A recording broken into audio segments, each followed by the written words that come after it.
नमस्कार, the follow up के इस लाइव में आपका स्वागत है। मैं संजय रंजन हूं और रोजाना की तरह इस चर्चा में मेरे साथ मेरे दोनों सहयोगी मनोज पांडे और सनी शरद भी हैं। कैप्शन आप पढ़ लीजिए।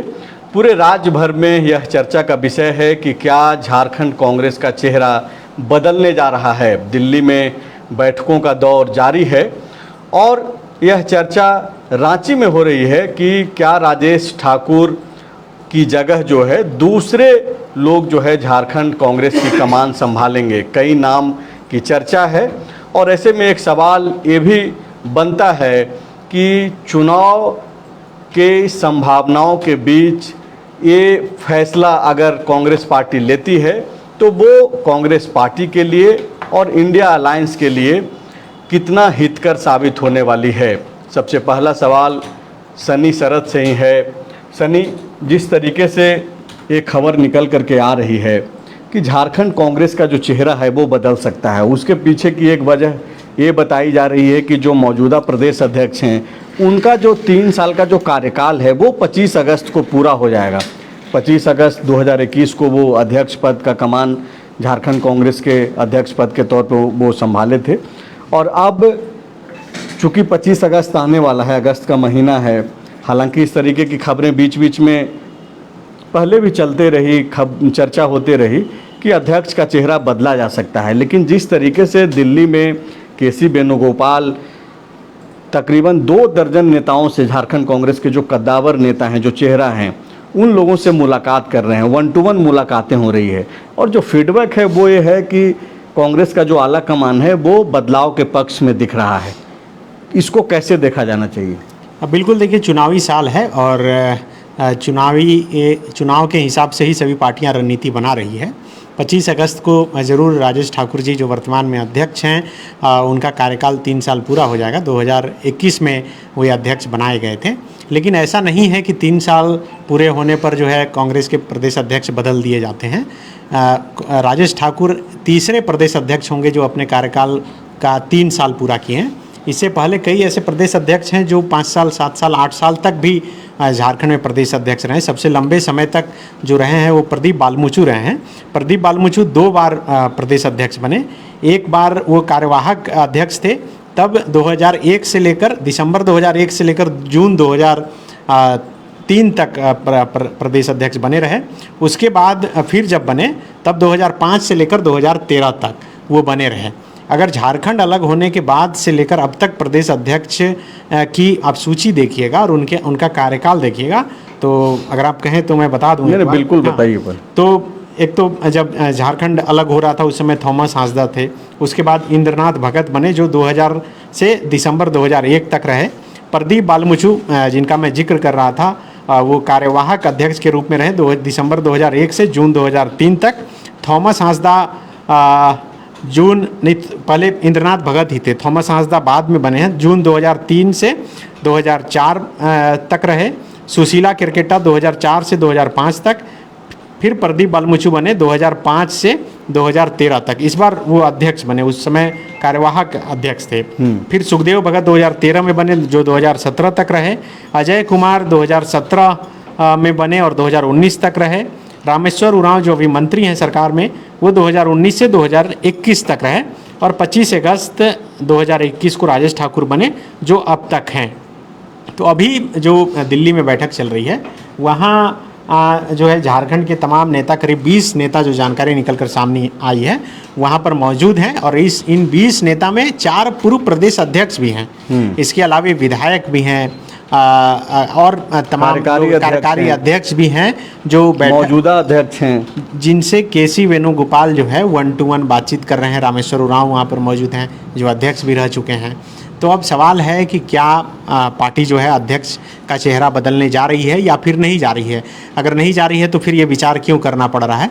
विचार करना भी चाहिए चूँकि लोकसभा का चुनाव का परिणाम जिस हिसाब से आया, आप देखिए कि जो एसटी रिजर्व सीट है उस पर तो इंडिया गठबंधन के उम्मीदवार जीते, लेकिन जो अनारक्षित सीट है, जनरल सीट है, उस सीट पर इनको जीत नहीं मिली। तब जबकि जो अध्यक्ष हैं वो खुद जनरल कैटेगरी से आते हैं।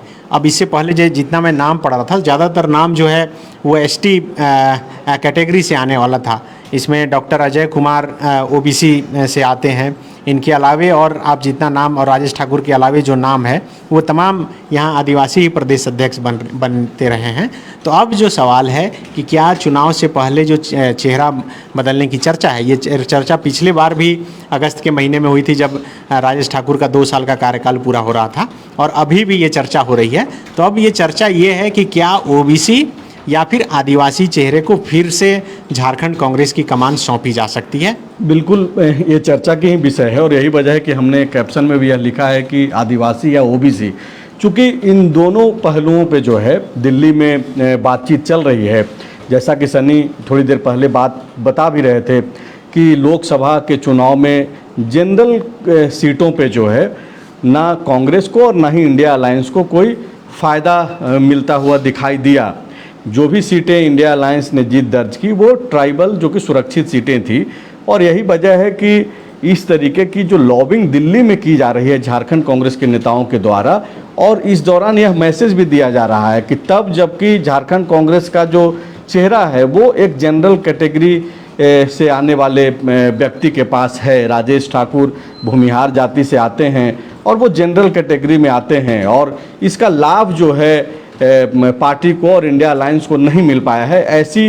ऐसी जो तर्क है वो दिल्ली आला कमान तक जो है झारखंड कांग्रेस के दूसरे नेता दे रहे हैं, और यही वजह है कि इस तरीके की चर्चा हो रही है कि क्या झारखंड कांग्रेस का चेहरा बदला जा सकता है। एक खबर ये भी है कि 15 अगस्त के बाद जो है बदलाव तय है। ये जो लोग दिल्ली में अभी कैंप किए हुए हैं, जिनसे केसी वेणुगोपाल मिल रहे हैं, सूत्रों के मुताबिक जो वहाँ से खबरें हैं और वो जो ठोस खबर जो बताई जा रही है वो यही है कि बदलाव तो होना तय है, लेकिन यह नहीं अभी बताया जा रहा है कि कौन वो नाम हो सकता है।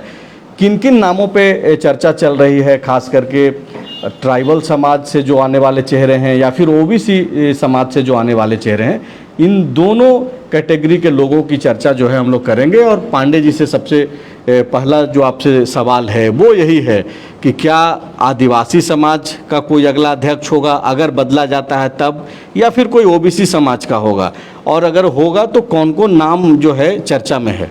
देखिए, इस बार ज़्यादा ये चांसेस है कि ओबीसी समाज से प्रदेश अध्यक्ष होगा, और विधायक दल का नेता जो है उसको एसटी समुदाय के तरफ से चयन किया जाएगा। अब इसमें बहुत सारे नाम हैं, इसमें सबसे प्रबल नाम एक डॉक्टर अजय का भी है जो पूर्व प्रदेश अध्यक्ष रहे हैं और राहुल गांधी के करीबियों में से भी हैं। दूसरी बात यह है कि वो एक ऐसे प्रदेश अध्यक्ष होंगे अगर बनाए जाते हैं जिनको चुनाव नहीं लड़ना है, तो जो वैसा ही लोगों को मौका मिलने जा रहा है, अधिक चांसेस है जो खुद चुनाव नहीं लड़ेंगे और वो पार्टी को लड़ाएंगे, मतलब घूम घूम के उम्मीदवारों के लिए प्रचार करेंगे, उनके पास पर्याप्त समय होगा। दूसरी बात ये भी है कि ट्राइबल में भी उनको ओबीसी में ही और कई सारे नाम हैं। बिल्कुल बहुत सारे नाम हैं जैसे उसमें, लेकिन जैसे फुरकान अंसारी का नाम आ रहा था तो उनका इरफान जी बन गए, या प्रभारी भी मुसलमान से बन गए हैं तो उनका भी ना के बराबर है। उसी तरह से अभी जो है वो ये सोचा जा रहा है कि भाई ऐसा कोई नाम बताया जाए जिससे बहुत अच्छा बेनिफिट मिलेगा, तो उसमें कई नाम हैं, जलेश्वर महतो हैं, तमाम लोग हैं, अभी प्रदीप यादव हैं। तो प्रदीप यादव में ये एक फैक्टर काम, प्रदीप बल एसटी कैटेगरी, तो उनमें एक ये चीज़ बार बार आ रहा है कि वो अभी तक अगर मतलब एक बार भी कांग्रेस के सिंबल से सिर्फ लोकसभा का चुनाव लड़े और वो नहीं जीत पाए, तो इसलिए वो फैक्टर बहुत ज़्यादा इन्फ्लुएंस नहीं कर रहा है। हो सकता है कि लेकिन जो खबरें हैं पांडे जी, उसमें प्रदीप यादव का ओबीसी समाज में उनका नाम आ रहा है कि अगर ओबीसी से अगर कोई चेहरा जो झारखंड कांग्रेस को चला सकता है, उसमें जिन नामों की जो चर्चा है और जो खबरें सोर्सेज के मुताबिक आ रही है उसमें प्रदीप यादव का एक नाम है, डॉक्टर अजय का नाम है, और इस तरह बन्ना गुप्ता का नाम है। हालांकि बीच में खबर ये आई कि बन्ना गुप्ता शायद इंटरेस्टेड नहीं है संगठन चलाने को लेकर के, इतनी बड़ी जिम्मेदारी को लेकर के, लेकिन ये 3-4 नाम जो है वो ओबीसी कैटेगरी में से आ रहा है। इसके अलावा जो ट्राइबल कैटेगरी में से जिस पे बातचीत चल रही है, हालांकि जब भी ट्राइबल समाज को संगठन का चेहरा बनाने की बात हो रही है तो एक तर्क यह भी दिया जा रहा है कि चूंकि चुनाव तो कांग्रेस पार्टी अकेले लड़ने नहीं जा रही है, गठबंधन के तहत लड़ेगी, इंडिया गठबंधन के तहत।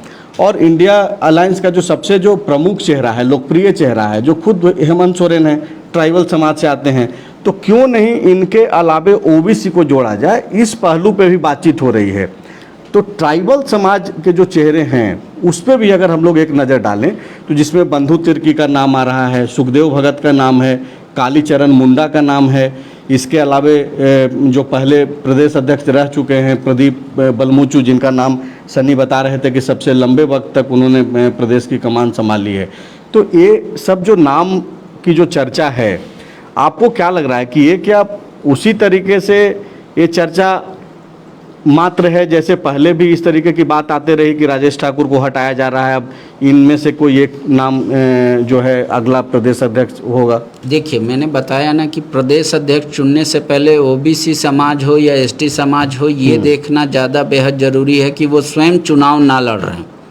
प्रदीप यादव को अगर प्रदेश अध्यक्ष बनाने की बात आएगी तो फिर उनका जो सीट है वो उनके बेटे को या किसी और को उम्मीदवार बनाया जा सकता है। दूसरी बात, एसटी समुदाय में कांग्रेस इस बात का खासा ख्याल रख रही है कि वो सरना आदिवासी हो, क्रिश्चियन आदिवासी ना हो। तो इसलिए बंधु तिर्की, प्रदीप बलमुचू, इस तरीके के लोगों का नाम पे संशय है। कालीचरण मुंडा उसमें आगे हैं, सुखदेव भगत आगे हैं। तो अगर ओबीसी समाज में बात करें तो जिस तरीके से एक दो नाम पे ही अगर हम लोग रुकेंगे तो डॉक्टर अजय, प्रदीप यादव, तो उसी तरीके से ट्राइबल समाज में भी देखेंगे तो कालीचरण मुंडा और सुखदेव भगत तक ही जाकर ये नाम सिमट जा रहा है। क्योंकि बंधु तिर्की में क्रिश्चियन आदिवासी होने का ये लग रहा है और वो फिलहाल कार्यकारी अध्यक्ष हैं भी। तो इस वजह से तो कायदे से अगर आप देखें कि कार्यकारी अध्यक्ष को अगर आप आधार मान रहे हैं कि उनका नाम सिर्फ इसलिए नीचे रह जा सकता है क्योंकि वो कार्यकारी अध्यक्ष हैं। राजेश ठाकुर अध्यक्ष बनने से पहले वो भी कार्यकारी अध्यक्ष थे, उनको प्रमोशन मिला, वो प्रदेश अध्यक्ष बने। तो कार्यकारी अध्यक्ष होना तो फायदेमंद साबित हो रहा है। तो कार्यकारी अध्यक्ष का एक एक्सपेरिमेंट कर लिया गया, बिहार से लेकर झारखंड तक में कांग्रेस ने फॉरवर्ड को प्रदेश अध्यक्ष बनाया, लेकिन चुनाव में उसका फायदा नहीं दिखा। इस वजह से ये विकल्प के तौर पे तैयार किया जा रहा है। कार्यकारी अध्यक्ष के रहने से क्या होगा कि नया कोई अध्यक्ष आएगा तो इतनी कम समय में पूरे झारखंड के कार्यकर्ताओं से रूबरू हो पाएगा या नहीं हो पाएगा, तो कार्यकारी अध्यक्ष उनका काम देख लेंगे। कार्यकारी अध्यक्ष रायशुमारी कर सकते हैं अध्यक्ष के साथ, चाहे वो संगठन के विस्तार को लेकर हो या पार्टी पदाधिकारी का नया चयन करने को लेकर हो, तो वो कर सकते हैं। तो इस लिहाज से अगर ये देखा जाए तो ये ज़्यादा एक अहम मुद्दा कांग्रेस सोच रही है कि नॉन क्रिश्चियन जो हैं उनको ज़्यादा प्रेफर करेगी ट्राइबल समाज में, और ओबीसी समाज में भी वो देखेगी कि भाई कौन चुनाव नहीं लड़ने वाले हैं। नहीं चुनाव लड़ने वाले में बंधु तिर्की का चूँकि अभी कोर्ट का मामला है, लेकिन ये माना जा रहा है कि चुनाव से पहले उनका क्लियर हो जाएगा। तो ऐसे कई नाम हैं जिसको लेकर पार्टी बहुत गंभीरता से विचार कर रही है। लेकिन इसके साथ ही मैं आपको बता दूं कि विधायक दल के नेता का भी चयन हो जाएगा, तो विधायक दल के नेता में भी इसको बैलेंस करने की ज़रूरत है। अगर इधर ओबीसी हो जाएगा तो उधर ट्राइबल हो जाएंगे, अगर इधर ट्राइबल होंगे तो उधर ओबीसी उनका विधायक दल का नेता होगा। ये सब सारी चीज़ों को सोचा जा रहा है। इससे पहले कि फिर से सनी के पास जाएं, आप दो चीज़ें बोल रहे हैं कि क्या कांग्रेस पार्टी जो है, आप ये बोल रहे हैं कि अल्पसंख्यक में से ना मुसलमान और ना ही ईसाई, इन दोनों को माइनस करके ही विचार कर रही है पार्टी कि या तो सरना आदिवासी हो या फिर कोई ओबीसी चेहरा हो, आप ये बोल रहे हैं? हाँ बिल्कुल, क्योंकि प्रभारी हो चुके हैं मुसलमान। अब रहा कि यहाँ पे सरना आदिवासी का एक अहम मुद्दा है, सरना धर्म कोड से लेकर और तमाम चीज़, और उनकी संख्या आज भी ज़्यादा है। इस वजह से, और इससे पहले जितने भी प्रदेश अध्यक्ष बने उसमें से सबसे सक्सेसफुल रहे आपके रामेश्वर ओरांव, डॉक्टर रामेश्वर ओरांव। जेएमएम के साथ कोलैबोरेशन में आए, सीट शेयरिंग हुआ, पहली बार कांग्रेस के उतने विधायक जीते 16 विधायक। तो वो सरना आदिवासी में से आते हैं। इस चीज़ का ख्याल रखा जा रहा है कि सरना आदिवासी, अगर आदिवासी में भी हो तो सरना आदिवासी हो। तो अब तो जब फाइनल निर्णय लेना होगा, पहले तो सबकी राय शुमारी की जा रही है, पर इन सारे मुद्दों पर भी विचार किया जा रहा है। आखिरकार तो फैसला पार्टी के नेता लेंगे, तो वो उस समय क्या सोचेंगे, लेकिन ये सारे तर्क रखे जा रहे हैं।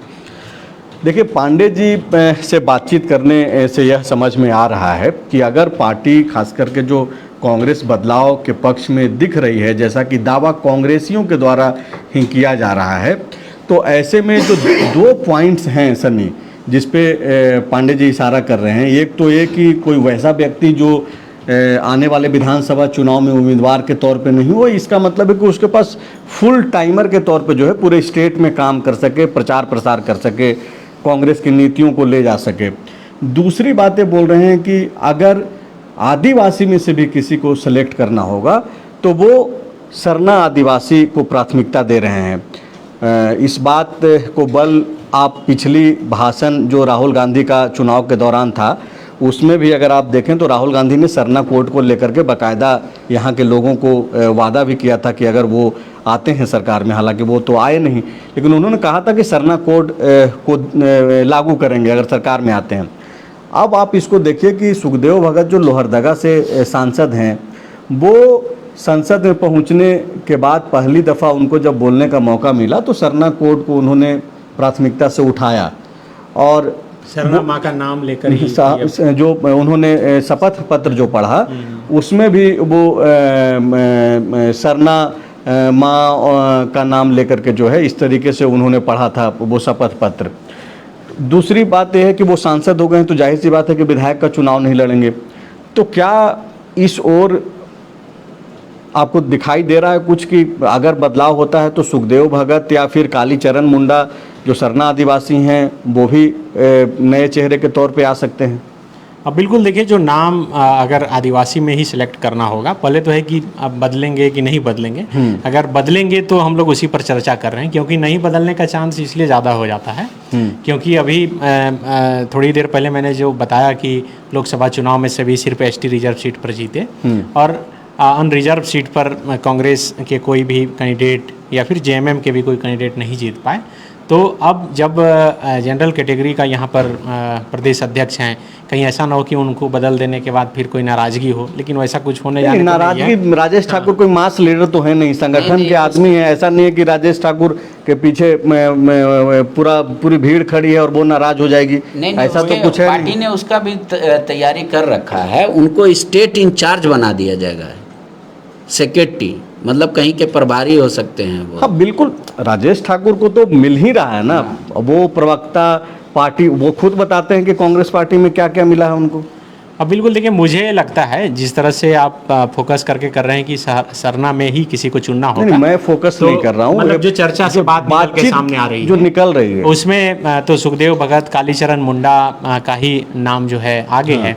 अगर क्रिश्चियन और सरना दोनों में से मिलाकर चुनने का होगा तो फिर बंधु तिर्की और प्रदीप बालमुचू का भी नाम आएगा। मुझे लगता है कि अगर आदिवासी में प्रदेश अध्यक्ष किसी को चुनना होगा तो इन्हीं चारों नाम में से कोई एक नाम पर पार्टी जो है फैसला ले सकती है।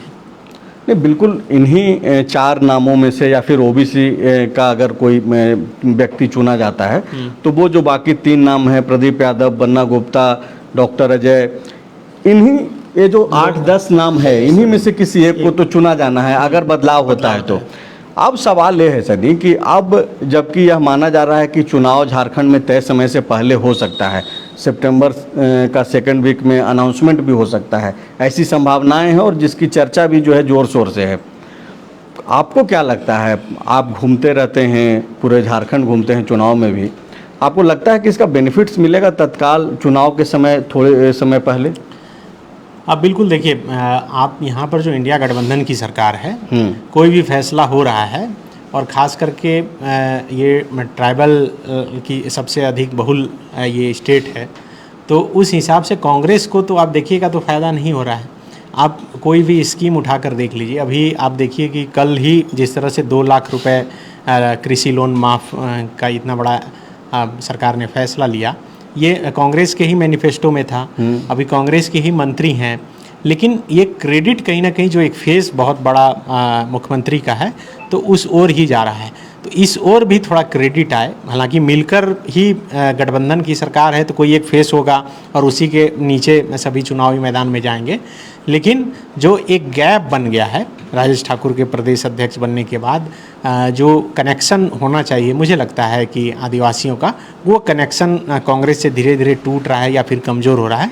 उसको मजबूत करने के लिए ही ये केसी वेणुगोपाल जो है ये बैठक कर रहे हैं, ताकि ये जो अभी लोकसभा चुनाव में जो कुछ बेहतर परिणाम हुए, विधानसभा चुनाव में और क्या बेहतर परिणाम हो सकते हैं, उसी को लेकर ये 1-to-1 मीटिंग हो रही है और इसमें बातें निकल कर सामने आ रही है। और इसलिए मुझे लगता है कि फ़ायदा तो ज़रूर होगा अगर चेहरे बदले जाते हैं और जो नए चेहरे आएंगे वो ज़रूर कुछ नए ऊर्जा के साथ काम करेंगे। और जो पुराने अध्यक्ष हैं वो, जैसा कि पांडे जी बता रहे हैं कि वो प्रभारी बनेंगे सीनियर के तौर पर, वो भी मदद करेंगे, तो ज़्यादा फ़ायदा पार्टी को और इस पूरे इंडिया अलायंस को भी मिल सकता है। सन्नी ये बोल रहे हैं पांडे जी कि अगर बदलाव होता है तो संगठन में एक ऊर्जा क्रिएट होगा, पैदा होगा। साथ ही साथ ये बोल रहे हैं कि ये राजेश ठाकुर के आने से और ये जो चुनाव परिणाम जो बता रहे हैं, जिससे समझ आ रहा है कि खास करके जो ट्राइबल्स तबका जो है, जो पहले कांग्रेस से जेएमएम के होने के बावजूद अपने आप को कनेक्टेड महसूस करता था, या फिर अल्पसंख्यक समाज भी, अभी आप ये देखिए कि झारखंड में कांग्रेस से ज़्यादा अल्पसंख्यक जो हैं वो झारखंड मुक्ति मोर्चा से खुद को जुड़ा हुआ महसूस करता है। तो क्या ये जो गैप, जो वैक्यूम क्रिएट हुआ है इन दो समुदायों के बीच कांग्रेस पार्टी के साथ, क्या दिल्ली इसको समझ रही है और यही वजह है कि बदलाव पे इस तरीके की बातचीत हो रही है, मुलाकात का दौर जारी है? ठीक है कि कोई बात अगर नहीं बन पाएगा तो कंटिन्यू भी किया जा सकता है, ये कंटिन्यू कर लेंगे राजेश ठाकुर, लेकिन राजेश ठाकुर के लिए भी 3 साल तक आप लगातार अध्यक्ष पद पे बने रहे और इसके बावजूद बार बार इस तरीके की चुनौती सामने आ जाती है। आप 3 साल में मानिए कि 10 बार तो जरूर इस तरीके की खबरें आई और दिल्ली तक बातें गई कि भाई अध्यक्ष बदला जाएगा। नहीं, ये तो गॉसिप है, ये गॉसिप है। जो महानेता स्क्रीनिंग कमेटी को लेकर भी बैठक थी, पर मुद्दा क्या उठा? अध्यक्ष को लेकर। अगर अध्यक्ष को लेकर पहले भी है कि भाई 3 साल 25 तारीख को पूरा हो जाएगा, तो क्या हम लोगों को ज़रूरत है चेंजेस की? दूसरी बात ये है कि ये तो हाइपोथेटिकल सोच है ना कि नया व्यक्ति आएगा नई ऊर्जा से काम करेगा। ये भी हो सकता है कि नया व्यक्ति आएगा और नाराज़गी साथ में लेकर आएगा, ऐसा भी हो सकता है। तीसरी बात यह है कि जहाँ तक आपने कहा कि कांग्रेस से देश भर में मुसलमान या झारखंड में मुसलमान और क्रिश्चियन समुदाय अपने आप को थोड़ा डीअटैच और झारखंड की मैं बात कर रहा हूँ, जेएमएम के करीब देख रहा है, तो ये ऐसा नहीं है। जो बीजेपी के खिलाफ जहाँ स्ट्रांग होगा वो दोनों समुदाय का वोट पाएगा और उनके प्रति उनकी मतलब झुकाव देखने को मिलेगा, ये एकदम क्लियर है। लेकिन ओबीसी एक ऐसा वर्ग है कि पूरे चुनाव प्रचार में और चुनाव प्रचार से पहले भारत जोड़ो यात्रा में राहुल गांधी ने इस बात को ज़्यादा इम्फेसिस किया है कि ओबीसी ओबीसी ओबीसी। इसी वजह से आपको याद होगा कि दीपिका का जब टिकट मिला तो सिर्फ इसलिए कट गया क्योंकि रांची भी जनरल को दिया गया और वहाँ भी जनरल कैटेगरी में हो जाता, तो इस वजह से दीपिका का हटा के वहाँ पे दिया गया, लेकिन उनको मंत्री पद दिया गया दीपिका जी को। अब देखिए जो दीपिका जी हैं वो खुद जनरल कैटेगरी की हैं, लेकिन उनके पति जो हैं वो ओबीसी कैटेगरी के हैं। ये दो एक मुद्दा है। जलेश्वर महतो में ये है कि वो महतो समुदाय अगर ओबीसी में अगर कोई सबसे बड़ा वर्ग है जो एक मुश्त वोट करता है या वोटों का बिखराव उनमें कम दिखता है, तो वो है महतो समाज। और वो महतो समाज अभी अपने आप को बिखरा हुआ दिख रहा है जेबी केसेस के आने से, मतलब पार्टियां देख रही कि उसमें बिखराव हो रहा है, तो उस बिखराव में क्या एक बड़ा हिस्सा हमको मिल सकता है। लेकिन जलेश्वर महतो को सिर्फ इस वजह से थोड़ा सा डाउन प्ले में कम नंबर दे रहा हूँ क्योंकि उनको बाघमारा से उम्मीदवार भी बनना है, तो इस वजह से, वरना ओबीसी समुदाय से लगभग, और इससे पहले जब नाम नहीं चल रही थी, चर्चा नहीं चल रही थी, चर्चा इसलिए भी ज़्यादा बल हुई कि आपको याद होगा कि विधायक दल के नेता का चयन को लेकर प्रभारी ने ये कहा था कि हम विधानसभा के सत्र से पहले हर हाल में कर देंगे, हम विधायक दल के नेता के साथ जाएंगे, लेकिन नहीं हुआ। तो अब क्या है कि अब इसी वजह से उस चीज़ को रोका गया है ताकि प्रदेश अध्यक्ष के भी नाम पर हम लोग एक बार फिर से ठोक बजा के निर्णय कर ले, चर्चा कर लें। अगर आप देखिए जनरल कैटेगरी को ही, जैसे मान लीजिए कि बिहार से लेकर और यहाँ तक एक्सपेरिमेंट अनसक्सेसफुल रहा, तो उसमें भी अब देखा जा रहा है कि क्या कोई ऐसा नेता है जिसको हम अगर बना दें एक जगह पे लाकर जनरल कैटेगरी में, तो उससे फ़ायदा होगा या नहीं होगा। तो उसका आकलन किया गया, लेकिन उसके आकलन में के.एन. त्रिपाठी और एक दो नाम की चर्चा आई, लेकिन उससे जब आकलन आया कि उससे बहुत फ़ायदा नहीं होने वाला है। तो ये सारा का सारा मुद्दा कंसंट्रेट कर गया है ओबीसी पर कि ओबीसी समुदाय से ही हमारा प्रदेश अध्यक्ष होना चाहिए। फिर आपके प्रभारी हो गए मुस्लिम समुदाय और ओबीसी से। और अब क्या है कि विधायक दल का नेता में ट्राइबल को दे दिया जाए, और अगर जनरल हटते हैं तो इनको प्रमोशन दे दिया जाए। ये सारी चीज़ों की तैयारी चल रही है, लेकिन ये चर्चा सामूहिक तौर पे नहीं होती। इस चर्चाएं सामूहिक तौर पे होंगी, निर्णय एक दो लोग ही लेंगे, राहुल गांधी हैं या वेणुगोपाल हैं। जग जाहिर है ना पांडे जी, निर्णय थोड़े यहाँ से बंधु तिर्की या राजेश ठाकुर ले रहे हैं। निर्णय तो राहुल गांधी, सोनिया गांधी ही वहाँ लेंगे, जो कांग्रेस के जो आला कमान हैं। लेकिन ये सिर्फ चर्चा तक ही सीमित नहीं है ना। जब आप तक भी ये खबरें पहुंच रही है कि जनरल कैटेगरी में किन किन नामों की चर्चा हो रही है। के.एन. त्रिपाठी का नाम आपने जोड़ा, माफ़ कीजिएगा मैं जलेश्वर महतो को मैं मिस कर रहा हूँ, भूल गया था। वो जलेश्वर महतो का भी नाम था उसमें कि जलेश्वर महतो भी ओबीसी चेहरा में एक हैं। हालांकि वो चुनाव लड़ेंगे और इसको लेकर के जो आपका आधार है वो भी मजबूत आधार है कि वो तो चुनाव भी लड़ेंगे, तो क्या संगठन को वो उतना समय दे पाएंगे। लेकिन ये सिर्फ गॉसिप भर का नहीं है विषय, बल्कि इस बार जो खबरें निकल करके आ रही है वो यही है कि बदलाव होना है। और बदलाव होना है तो कौन होगा? क्या ओबीसी समाज का कोई व्यक्ति झारखंड का कमान संभालेगा, या फिर कोई ट्राइबल समाज के नेता जो है आएंगे और झारखंड कांग्रेस को संवारेंगे, मजबूत करेंगे? तो फिलहाल आज की इस चर्चा में इतना ही। आप लाइव में बने रहे, इसके लिए शुक्रिया।